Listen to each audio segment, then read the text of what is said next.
shouldn't be tested. They should win. They got the best team. They haven't used their depth the right way, because the one advantage we had in '92, and they still have today, when they go to their bench, they're bringing in better players. He has not used his team properly. We should never be a debate on guys getting to play and not getting to play. Listen, you can't.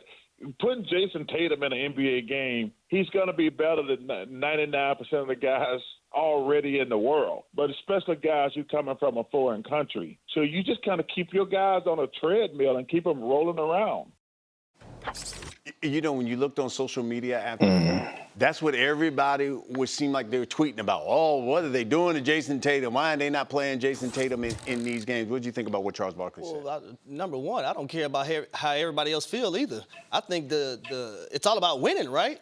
And from what I've seen from USA basketball team, Steve Kerr has done a phenomenal job. Now, I would say this. I was on live air on Freddie and Harry, 3 p.m. to 7 p.m. Eastern Time, Monday through Friday. Y'all check that out, me and Freddie Coleman.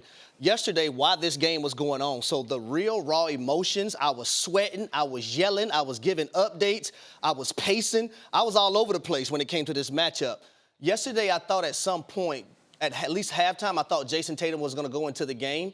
But what Steve Kerr showed us is that he was sticking to his guns.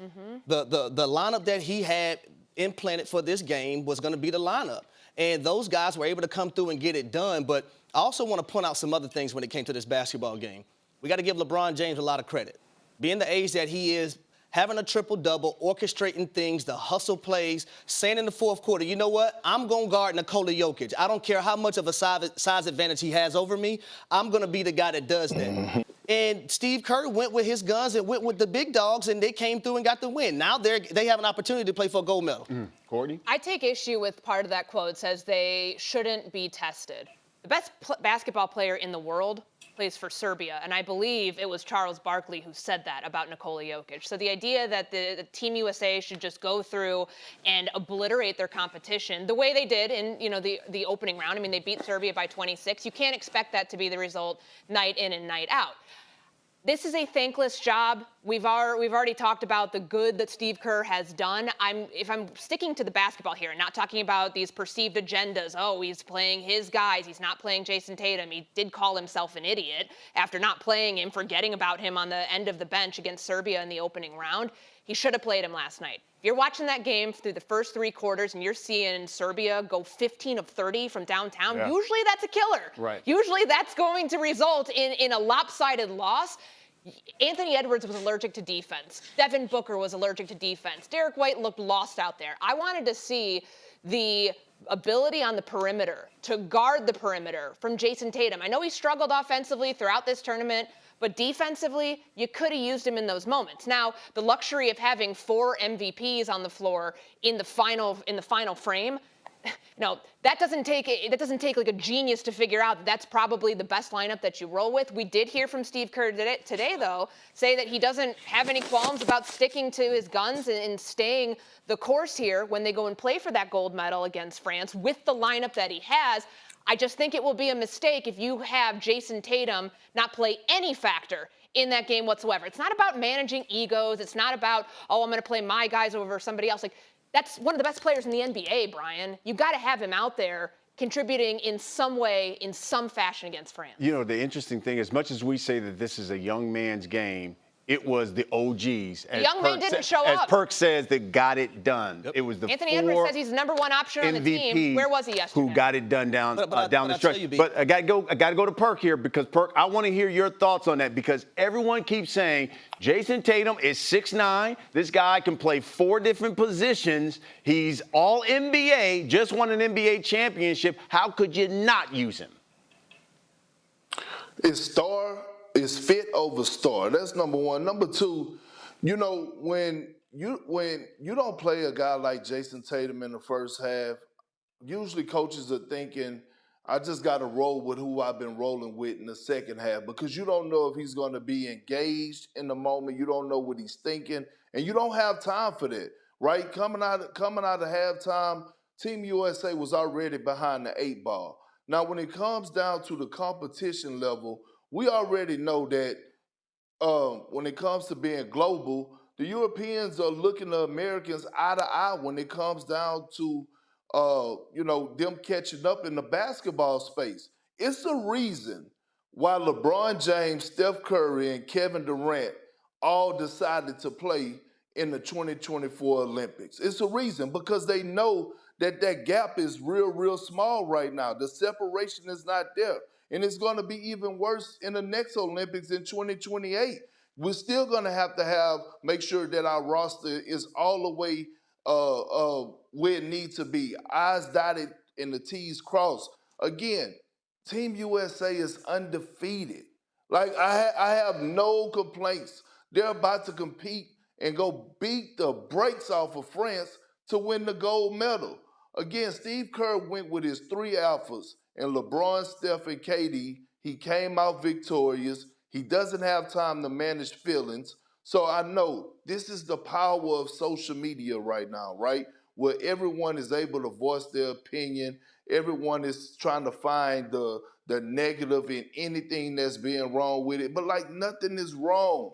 That was a great basketball game from top to finish. I think Courtney just talked about it. Nikola Jokic is the best player in the world. You didn't think he was going to come and compete and give these guys a test? He punched them in the mouth.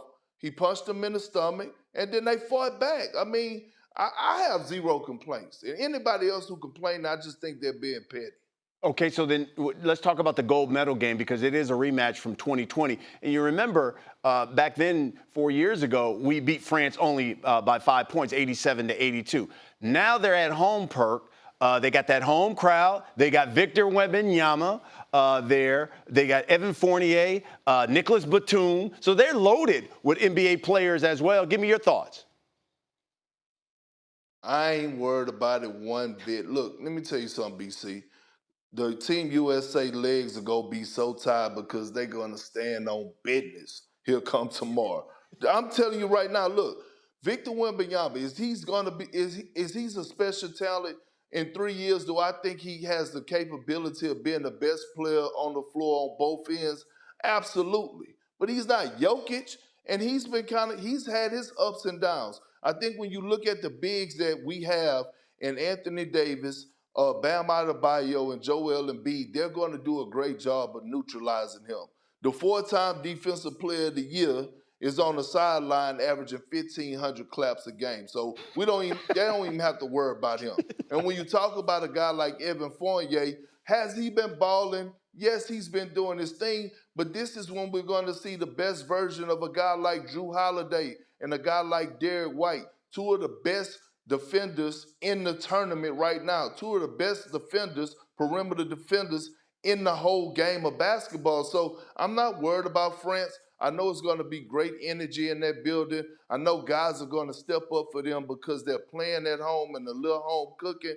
But at the end of the day, Team USA is just too talented across the board. You have 12 superstar players and trying to manage, all right, who's going in, who's not in on this quarter, whatever it is.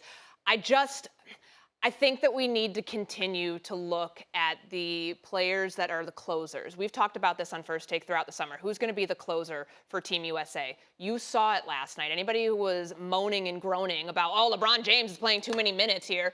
You complained about his 32 minutes last night. You complained about Steve Kerr using him in those moments, using Stephen Curry, going with Kevin Durant. They found something that worked. And you can tell the gap, too, between the guys who are closer to the end of their career, being the ones that you can still lean on, versus somebody like Anthony Edwards. And I'm with you, Perk. I don't think that he's going to have a performance like he did last night, but he still has not shown us consistently enough. Because he's 22 years old. Like, give him a break. I'll give him a break. That he can carry a team in those moments. That's honestly my biggest takeaway, that where you look at a team where you're still riding the players, they're like, oh, they're too old, too injured, minutes restrictions, all these things. You're still deferring to the mean when you need to, and a good coach does that in those moments. And that's why Steve Kerr deserves a lot more credit than he's getting in terms of the criticism factor here with this roster. Harry, I got to give you a final word because listening to Courtney and listening to Perk, I think I'm listening to French Montana. I ain't worried about nothing. What you worried about? No, 100%.